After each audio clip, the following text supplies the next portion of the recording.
Wire transfer का एक दिक्कत है कि हर एक ब्रांच में आपको वायर ट्रांसफर नहीं मिलती है, सिर्फ उन्हीं ब्रांचों में मिलती है बैंक्स की जिस ब्रांच में फॉरेन एक्सचेंज का बिजनेस होता है या फॉरेक्स के लिए रिकॉग्नाइज्ड हो वो ब्रांच, वहां से वायर ट्रांसफर से मिलता है ऑप्शन।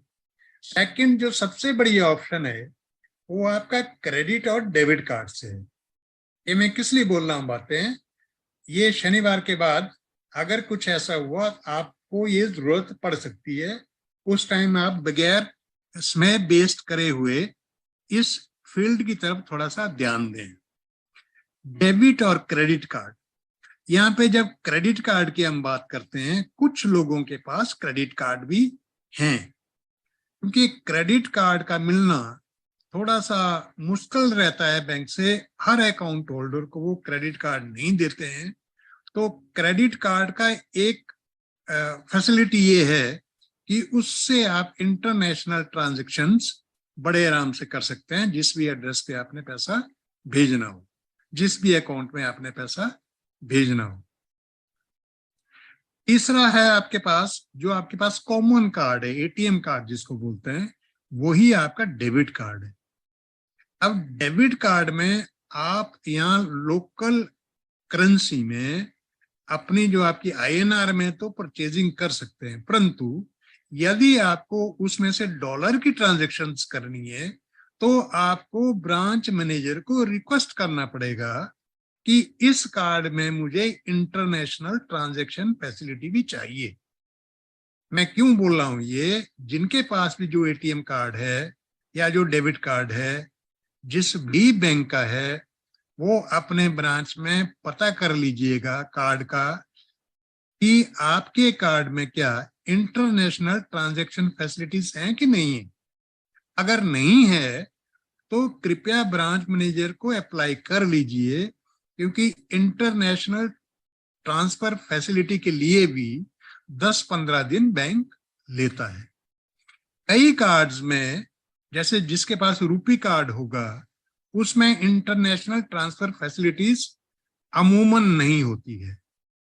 ये जो होती है वीजा कार्ड और मास्टर कार्ड या मास्टर कार्ड, तीन किस्म के कार्डों में इंटरनेशनल ट्रांजैक्शन फैसिलिटीज होती है। कुछ सुनने में आया था बीच में कि रुपी कार्ड पे भी कुछ बैंक्स इंटरनेशनल ट्रांजैक्शन फैसिलिटीज दे रहे हैं, परंतु मुझे ये कंफर्म न्यूज नहीं है, क्योंकि किसी ने कंफर्मिटी से नहीं बताया। ये सिर्फ सुनी सुनाई बातें मैं बोल रहा हूं आपको। इसलिए आप अपने एटीएम कार्ड को जल्दी से जल्दी इंटरनेशनल डेबिट कार्ड की फैसिलिटी भी ले लीजिए। जिनके कार्ड में फैसिलिटीज नहीं मिल सकती है वो कृपया नए कार्ड इशू कराएं। प्रेफरेबली आप वीजा कार्ड इशू कराइएगा, वो बहुत शानदार रहेगा, क्योंकि वीजा अभी कार्ड जो है वो most widely accepted debit card credit card है ना। इसलिए वीजा पे आप जोर दीजिएगा। वैसे हर एक बैंक में वीजा कार्ड से, ठीक है ना। प्राइवेट बैंक में फैसिलिटीज कार्ड्स की अच्छी है। मैं ये नहीं कह रहा हूं कि आप प्राइवेट बैंक में पहले खाता खोलिए फिर वहां जाइए, और इंडियन नेशनलाइज बैंक्स में भी जो डेबिट कार्ड आपको मिले हुए हैं वो भी इक्वली गुड हैं, सिर्फ आपको फैसिलिटीज मांगनी पड़ेगी। जबकि प्राइवेट बैंक्स में ये डेबिट कार्ड में भी ऑटो फैसिलिटीज रहती हैं इंटरनेशनल ट्रांजैक्शंस की, ठीक है। आपको ज्यादा जरूरत तो है नहीं है, $50,000 की भी, सॉरी 50,000 इक्वल टू, मतलब international facilities equivalent to 50,000 INR भी आपको मिल जाए तो आपका काम इससे आसानी से पैकेज का लेना देना अपना हो जाएगा। तो ये मेरी आज की ये था कि मैं ये इसके बारे में आपको थोड़ा बता दूं, ताकि आप लोग समय बस रहते हुए इसकी भी तैयारी करें। इसी के साथ मैं आपका सभी का धन्यवाद करता हूं, और ओवर टू रोहित जी और Ajay ji.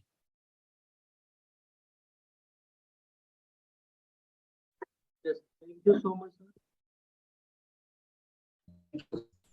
Thank you so much Amar sir. और डेफिनेटली रोहित भाई अगर आप मौजूद हैं तो प्लीज टेकअप करें। यस बिल्कुल sir, thank you so much sir. And timing तो हो चुका है मे बी एक्चुअली आज का हमारा 1 आवर का।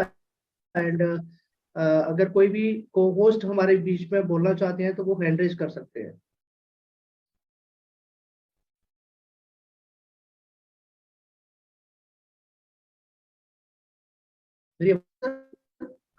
हेलो, आवाज आ रही है सर? यस आ रही है रोहित भाई, आवाज आ रही है। देवीलाल सर हमारे बीच मौजूद है। Yes yes yes yes yes, मैं देवीलाल सर देवीलाल सर स्वागत है आपका। Welcome sir, welcome Devilal ji. Thank you Rohit ji, thank you Ajay Sharma ji और आज के सेशन के लिए। स्टार्टिंग में विजय प्रकाश जी ने स्टार्ट किया था एंड उसमें जिस तरह से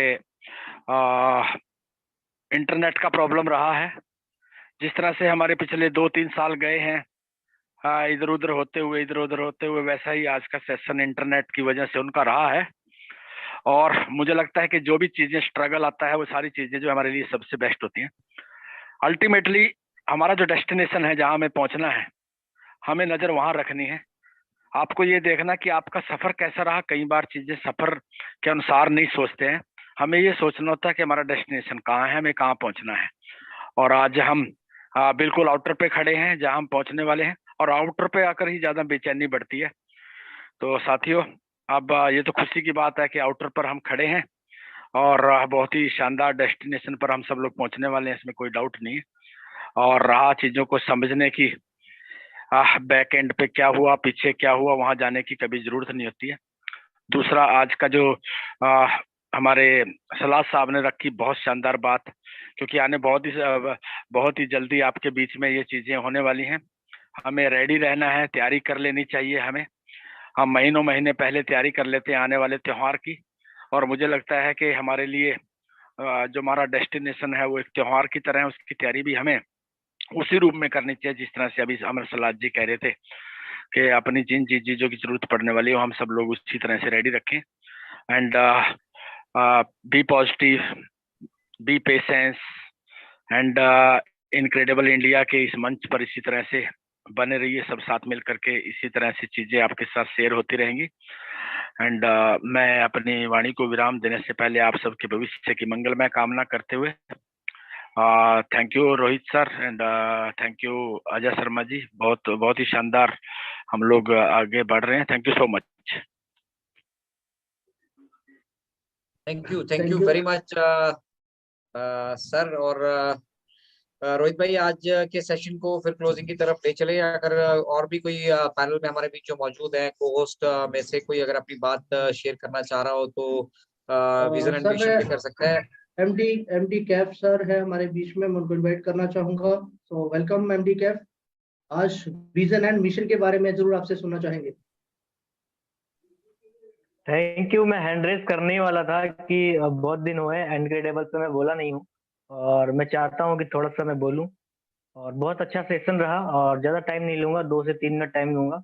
और बहुत अच्छे से सभी लोगों ने सुना, और हमेशा से मैं देख रहा था कि जो अमर सलाट सर हैं उनकी बातें हमेशा सही अच्छी होती हैं। देखो, विजन क्या होता है, सबसे बड़ी चीज़ है कि विजन, जब आप विजनरी होते हो, विजुलाइज करते हो, तो बहुत सारी प्रॉब्लम को फेस करना पड़ता है। और हमें वो पुरानी बातों से लेना देना कोई नहीं, हम पास्ट नहीं देखते हैं, हमें फ्यूचर। विजनरी इंसान को हमेशा फ्यूचर दिखता है, तो अपने आप हमेशा फ्यूचर देखिए, है ना। तो जब आप फ्यूचर देखेंगे तो पास्ट आपको नजर नहीं आएगा। पास्ट की आप देखेंगे कि 2020 और 2022 में क्या हुआ, तो वो देखने वाला इंसान कभी आगे नहीं बढ़ सकता है। तो प्लीज अपने आप को आप हमेशा से विजनरी बनाइए। और बहुत अच्छा आज का टॉपिक, बहुत अच्छा एक्चुअल में है आज, मिशन और विजन। इसमें डिफरेंस क्या है? बहुत सारे लोग हैं जो मिशन और विजन में डिफरेंस नहीं पता कर पाते हैं। जो मुझे, जहां तक मुझे मालूम है कि विजन और मिशन किसको बोलते हैं, मैं अपने शब्दों में, हो सकता है कि कुछ गलत भी हो जाए तो मुझे माफ करना, आपका छोटा भाई समझ के, आपका जो भी आप समझते हो। तो मिशन